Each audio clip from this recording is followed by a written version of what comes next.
आप बहुत सारी प्रतियोगिता परीक्षा देते हैं जिनमें आपसे लिंग संबंधी प्रश्न जो है वहाँ पूछे होते हैं, शब्द दिए होते हैं, वहाँ आपने ये पता लगाना होता है कि कौन से पुल्लिंग है और कौन से वहाँ पे स्त्रीलिंग है। तो आपने फट से अगर पता लगाना है कि ये जो शब्द हमें दिया हुआ है ये पुल्लिंग का है या स्त्रीलिंग जाति का है, तो इसके लिए मैं आज आपको एक ट्रिक बताऊंगी छांटने के लिए। उस ट्रिक के माध्यम से आपने एकदम से पता लगा लेना है कि ये जो शब्द हमसे पूछा गया है वो पुल्लिंग का है या फिर स्त्रीलिंग का है। तो सबसे पहले आपके लिए जानना ये बहुत ही आवश्यक बन जाता है कि लिंग क्या होते हैं। तो लिंग क्या होते हैं? शब्द के जिस रूप से किसी व्यक्ति, वस्तु आदि के पुरुष जाति या स्त्री जाति होने के बारे में जब हमें ज्ञान होता है, जब हमें पता चलता है, तो उसको क्या कहते हैं हम?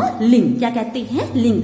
ये मैंने लिखा भी है यहाँ पे, स्त्री पुरुष सूचक, अर्थात जो स्त्री जाति और पुरुष होने का बोध करवाता है उसे हम क्या कहते हैं? लिंग। स्त्री जैसे उदाहरण के लिए नारी, जैसे जानवरों में आ गई जैसे बकरी, तो ये नारी और बकरी बोलने पर हमें स्त्री जाति का बोध हो रहा है, इसलिए ये कौन सा है हमारा? ये हमारा स्त्रीलिंग बन गया। ठीक है। तो आदमी और घोड़ा, आदमी बोलने से और घोड़ा बोलने से हमें पुरुष जाति के बारे में पता चलता है, पुरुष सूचक होने का ये दोनों शब्द जो है बोध करवा रहे हैं, तो यहाँ हमारा कौन सा हो गया? ये हमारा पुल्लिंग बन गया। ठीक है। इस प्रकार लिंग के भेदों के बारे में बात करते हैं। तो लिंग जो है दो प्रकार के होते हैं। सबसे पहले होता है ये हमारा पुल्लिंग, फिर होता है हमारा स्त्रीलिंग।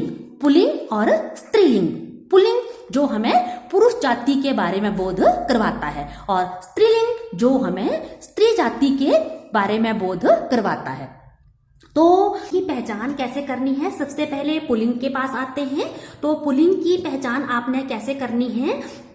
जिन संज्ञा शब्दों में आ, पा, त्व, पन, आप, आवा, न, क, औटा, औड़ा आदि जो है प्रत्यय लगे हों, जहां पे ये सब प्रत्यय जो है आए, वहां क्या होता है? वहां पे हमारा पुल्लिंग होता है। तो अगर आपको शब्द आया हुआ है और आपने वहां पे पुल्लिंग या स्त्रीलिंग शब्दों की पहचान करनी है, तो आपने सबसे पहले ये देखना है कि ये जो शब्द मुझे आया हुआ है इसके अंत में क्या लगा हुआ है। जिस शब्द के अंत में जहां पे आ होगा, मानो सपोज करो आपको शब्द आ गया वहां पे लोटा, लोटा, टा, आ, तो एंड में क्या आ रहा है? यहाँ पे आ रहा है। तो आपने एकदम से देखना है कि जिन शब्दों के अंत में आ, पा, तो आ जैसे लोटा, पा जैसे मोटापा, तो जैसे महत्व, पन जैसे बचपन, आव, आव जैसे बहाव, आवा, आवा जैसे, तो न जैसे नयन, क जैसे लेखक, औटा, मुखौटा। ठीक है। अगर इस तरह के अगर आपको शब्द आते हैं जिन शब्दों के अंत में ये जो प्रत्यय लगे हों, आ, पा, त्व, पन, आव, आवा, न, क, औटा, औड़ा आदि जो है प्रत्यय इनके अंत में लगे हों, तो आपने एकदम से ट्रिक के जरिए ये पहचान लेना है कि ये शब्द जो है हमारा पुल्लिंग जाति का है। ठीक है।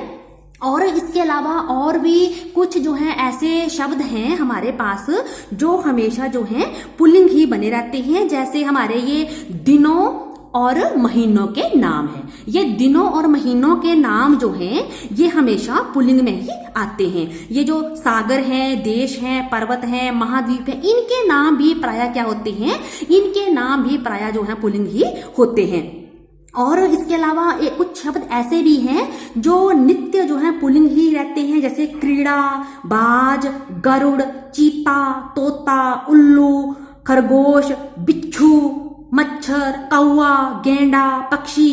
तो ये जो शब्द जो हैं ये हमारे हमेशा जो है पुल्लिंग ही रहते हैं। इनका जो है स्त्रीलिंग जो है रूप नहीं बनता है। ये पुल्लिंग जो है हमारे स्त्रीलिंग में नहीं बदलती हैं। जैसे बहुत सारे शब्द ऐसे हैं जिनका पुल्लिंग का स्त्रीलिंग बन जाता है और स्त्रीलिंग का पुल्लिंग बन जाता है, लेकिन ये जो शब्द मैंने अभी आपको गिनवाए हैं ये हमेशा जो है वो पुल्लिंग में ही बने रहते हैं। ये जो है स्त्रीलिंग में नहीं बदलते हैं।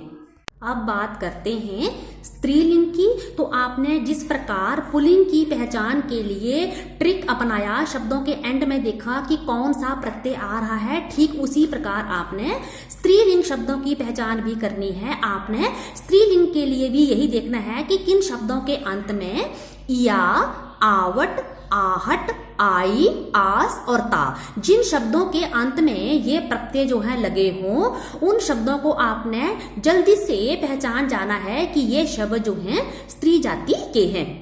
जैसे इया से जैसे बना डिबिया, आवट, आवट से जैसे सजावट, आहट से जैसे घबराहट, आई से जैसे बुराई, आस से जैसे मिठास, ता से जैसे मित्रता। तो इस प्रकार इया, आवट, आहट, आई, आस, ता, ये प्रत्यय जो हैं जिन शब्दों के अंत में लगे हों, ऐसे शब्द आपको आए। डिबिया, या आ करके, सजावट, आवट करके, घबराहट, आहट करके, ठीक है। इस प्रकार अगर आपको शब्द आते हैं तो आपने एकदम से पहचान लेना है कि ये आपके किस जाति के हैं, ये आपके स्त्री जाति के हैं। तो इस प्रकार आपने पुल्लिंग की पहचान के लिए भी ये ट्रिक अपनाना है और स्त्रीलिंग के लिए भी आपने ये ट्रिक जो है माइंड में रखना है। इसके अलावा जो है कुछ शब्द ऐसे हैं जो हमेशा जो है स्त्रीलिंग में ही बने रहते हैं, उनका पुल्लिंग जो है वो कभी नहीं बनता है। जैसे लोमड़ी, भेड़, बुलबुल, तितली, मैना, मछली, मक्खी, चील, कोयल, छिपकली, गिलहरी आदि। ये शब्द जो हैं इनका जो है स्त्रीलिंग रूप ही रहता है, ये कभी भी पुल्लिंग में नहीं बदलते हैं। जैसे लोमड़ी है तो कभी भी उसका लोमड़ नहीं बनता है, लोमड़ी हमेशा लोमड़ी ही रहता है। जैसे तितली है, तितली कभी हमेशा तितली ही रहता है। मछली है, मछली का भी हमेशा मछली ही बना रहता है, उसमें चाहे आप नर मछली यूज कर सकते हैं, प्रयोग कर सकते हैं, और मादा मछली, उसमें आप नर और मादा वहां शब्द प्रयोग कर सकते हैं, लेकिन उसके लिए आप मछली का रूप जो है नहीं बदल सकते, उसको पुल्लिंग में आप मछली ही, वो पुल्लिंग और स्त्रीलिंग दोनों में मछली ही रहता है। तो ये था हमारा लिंग को जानने का ट्रिक, जिसमें हमने जाना कि हम किस प्रकार पुल्लिंग की पहचान करें और किस प्रकार हम स्त्रीलिंग की पहचान करें।